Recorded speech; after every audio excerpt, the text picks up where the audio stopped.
किसी एक से भी नहीं।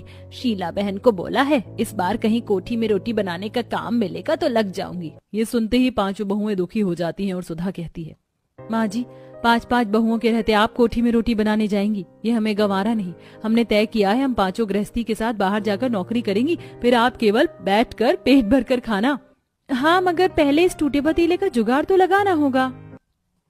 तभी एकदम से कविता को एक जुगाड़ आता है। वह पतीले पर मिट्टी की मोटी परत चढ़ाकर सुखा देती है। लो, लग गया जुगाड़, अब चावल बनाने में कोई दिक्कत परेशानी नहीं होगी। अरे क्या बात है मेरी जुगाड़ू देवरानी, क्या बढ़िया दिमाग लगाया है। अब तो पतीले पर अंगीठी की कालिक भी नहीं चढ़ेगी। देवी बहुत ही गरीब थी। भरी जवानी में पति के देहांत के बाद किसी तरह अपने पांचों बेटों को पाल पोस कर उसने बड़ा किया और पढ़ने लिखाने की कोशिश की, लेकिन जुए की लत लग जाने के चलते उसने उनकी शादी करवा दी, लेकिन फिर भी कोई सुधार नहीं आया। किसी तरह पांचों जुगाड़ बहुएं गृहस्थी चला रही थी। कविता, अरे ओ कविता, जल्दी से खाना लिया, पेट में चूहे दौड़ रहे हैं। कविता डरते डरते खाना परोसती है, तभी टूटी बर्तन में खाना देने के चलते वो बड़बड़ाना चालू कर देता है।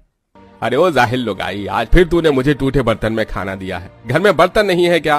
कविता बहू एक काम कर, थाली उठाकर ले जा। और तुम लोग कोई मेहनत मजदूरी करके नहीं आ रहे, दिन भर जुआ खेल कर आ रहे हो। गनीमत मनाओ कि उसके बावजूद भी तुम्हारी बीवियां परोस कर खाना दे रही हैं। तभी एकदम से कमजोर कच्ची छत से बहुत सारी मिट्टी झड़ जाती है, जिससे प्रीतम बौखला कर थाली पटक देता है। पड़ गया खाने में कंकर पत्थर, अब तो पड़ गई तुम्हारे कलेजे को ठंडक। अम्मा लो खाओ। माँ, मेरा पाँव। माँ जी, आप ठीक तो हैं?